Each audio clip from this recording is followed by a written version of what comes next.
Tu veux comprendre ce qui se passe au Chili? Pourquoi est-ce que l'extrême droite est en train de revenir aussi puissamment 35 ans après la fin de la dictature de Pinochet?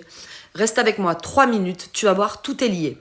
Et ça raconte quelque chose de beaucoup plus grand que le Chili. Le Chili d'aujourd'hui ne tombe pas du ciel. Pour comprendre 2025, il faut remonter un demi-siècle en arrière. Entre 1973 et 1990, le Chili vit sous la dictature de Pinochet. Et ce n'est pas juste un régime autoritaire, c'est un laboratoire économique. Les Chicago Boys, des économistes formés aux États-Unis, imposent un modèle ultralibéral, privatisent presque tout et laissent une constitution taillée pour ce système. Résultat, oui, de la croissance, mais aussi des inégalités immenses qui vont devenir une bombe à retardement. En 2019, c'est l'explosion. Une hausse du prix du métro et boum, le pays entier descend dans la rue. Pas pour le ticket de métro, mais pour 40 ans d'injustice accumulée. Le message est clair, on ne veut plus du Chili hérité de Pinochet. Et c'est là que naît l'idée centrale, changer la Constitution.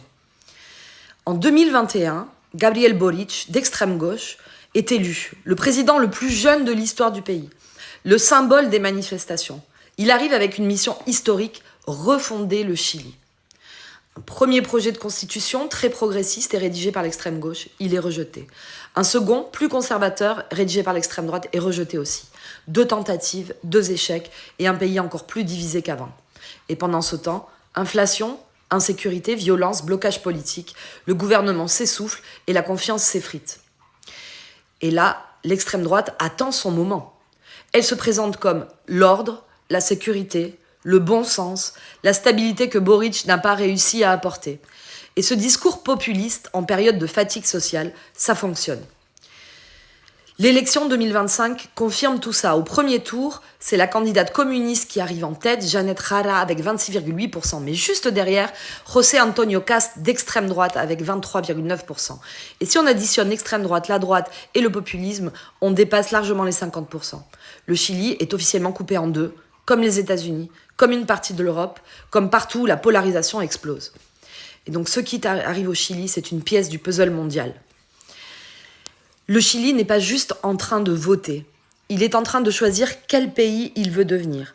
Et ce choix, il raconte aussi quelque chose sur nous, sur nos démocraties fatiguées, sur la montée mondiale des discours radicaux. Commente pour me dire si, selon toi, le Chili est en train de progresser ou de revenir en arrière. Et si tu veux comprendre vraiment ce qui joue dans le monde hispanique, abonne-toi. On en parle chaque jour, sans blabla, sans jargon, juste l'essentiel pour comprendre le monde.